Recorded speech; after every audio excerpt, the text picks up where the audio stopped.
নমস্কার বন্ধুরা, কেমন আছেন সবাই? এই তো আমি ভালো আছি। পরিবারের চ্যানেল আর একটা নতুন ব্লগ আপনাদের স্বাগত জানাই। আমি ভালো থাকলে বন্ধুরা, আসলে আমাদের বাসায় আমার বাচ্চারা আর ওদের বাবা অসুস্থ। পরশুদিন হঠাৎ করে আমার হাজব্যান্ড অফিস থেকে আসলো, এত বেশি অসুস্থ ছিল, মানে ওর চোখ দিয়ে যেন পানি পড়ছে জ্বরে, আর এত মাথা ব্যথা ছিল। জ্বরটা অনেক খারাপ বন্ধুরা, সাবধানে থাকবেন সবাই। সিজনালি ফ্লু সবারই হচ্ছে কম বেশি, আর বাচ্চাদেরকে তো এখন হাম অনেক আক্রান্ত করছে।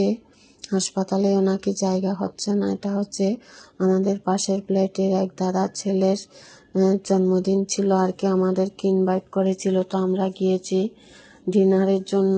ইনভাইট ছিলাম, কিন্তু আমরা ডিনারে খেতে পারিনি, কারণ আমরা ওদিন নিরামিষ ছিলাম। গত সোমবারের ভিডিওটা, সোমবার আমরা নিরামিষ খাই, তো এখানে তো আমিষ ছিল, তো তাই জন্য আমরা আর খেতে পারিনি। রাত্রে বাসায় এসে খাওয়া দাওয়া করব কোনো রকমে, যেহেতু ইনভাইট করেছে যেতে হবে, তাই যাওয়া। তো আমি বাসায় ওই দিন একটু ডাল আর একটু সবজি করেছিলাম, সাথে একটু পাঁপড় ভেজে নিয়েছি। আমার হাজব্যান্ডকে খেতে বসে দিয়েছি। আসলে এত বেশি সিজনটা খারাপ যে সবাই অসুস্থ হয়ে পড়ছে, এজন্য ভালো লাগে না। তো যারা এই মুহূর্ত পর্যন্ত আমার সাথে আছেন, একটা লাইক দিয়ে ভিডিওটা কন্টিনিউ করতে পারেন। নতুন বন্ধু হয়ে ভিজিট করলে সাবস্ক্রাইব করে আমার পাশে থেকে যেতে পারেন। আর যারা সাবস্ক্রাইব করে ফেলেছেন তাদের জন্য রইল অনেক অনেক ধন্যবাদ আর আশীর্বাদ। সাইলেন্ট বন্ধুদেরকেও জানাই অনেক অনেক ধন্যবাদ আর আশীর্বাদ। ভিডিও দেখতে থাকেন, ভালো লাগা তৈরি হলে সাবস্ক্রাইব করে পাশে থেকে যাবেন। ধন্যবাদ। এদিকে আমি তারপর দিন সকাল মঙ্গলবারে এগুলা আয়োজন আর কি, একটু রুই মাছ রান্না করেছিলাম টমেটো আর পটল দিয়ে। আমার হাজব্যান্ড অফিসে যাবে, তাই ওনার জন্য রান্না করা। আর এদিকে লাউ দিয়ে মাছের মাথা রান্না করেছি। রান্না রান্না অর্ধেক হয়েছে, বাকি অর্ধেক উনি অফিসে যাওয়ার পরে রান্না করবো এই আর কি। আর এদিকে আমি পরোটা ভেজে নিচ্ছি আর ডিম ভেজে নিয়েছি, আমার হাজব্যান্ডকে কেটে দিয়ে দিচ্ছি। উনি অফিসের উদ্দেশ্যে রওনা করলে তারপর আমরা খাবো। বাচ্চারা এখনও ঘুম থেকে উঠে নাই, তখন আমি লাঞ্চ বক্স রেডি করে দিচ্ছি। উনি অফিসের উদ্দেশ্যে রওনা করবে।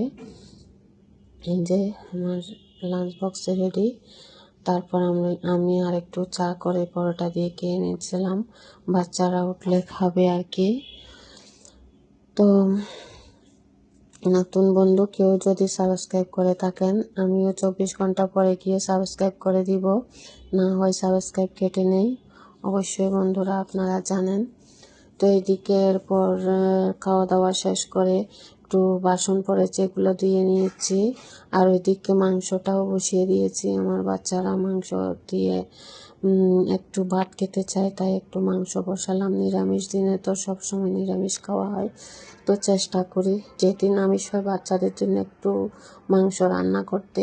তো রান্না বান্না শেষ করে গিয়েছি আবার একটু, মেয়ের স্কুল খোলা, পুরোদম স্কুল চলছে এখন, ওকে স্কুল থেকে আনতে গেলাম। স্কুল ছুটি হয়ে গিয়েছে, ও আমার জন্য অপেক্ষা করে বসে আছে। তো এদিকে একটু ফুলের ভিডিও নিলাম, দেখুন কত সুন্দর ফুল ফুটে আছে, কলাবতী ফুল।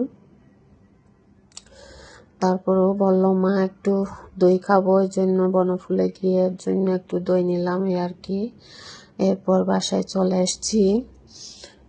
তো আবার এমনও হয় যে অনেক বন্ধু আছে হয়তো জানেন না, আমি সাবস্ক্রাইব করার পর যদি আপনিও সাবস্ক্রাইব করে দেন তাহলে সাবস্ক্রাইব কেটে যায়, তাই আপনারাও 24 ঘন্টা পরে সাবস্ক্রাইব করে নেবেন প্লিজ বন্ধুরা। অনেক সময় অনেক বন্ধু ভুলে যায় সাবস্ক্রাইব করতে। তো এগুলো হচ্ছে আমার ব্যালকনিতে গাছ, তো এখন নতুন নতুনভাবে পাতাও গজিয়েছে গাছে, ডালপালা, তারপরে কলিও এসছে, নতুন নতুন ফুল ফুটবে আর কি। এদিকে একটু নাড়ু, একটু কই আর একটু, এটা আমরা আট করাইয়ে বলে আর কি, নিয়ে আসলাম। এটা হচ্ছে মেহমান আসছে, একটু নাস্তা রেডি করে দিলাম। তো ভিডিওটা আর বেশি বড় করব না। ভালো থাকবেন, সুস্থ থাকবেন, সাবধানে থাকবেন। ধন্যবাদ, টাটা।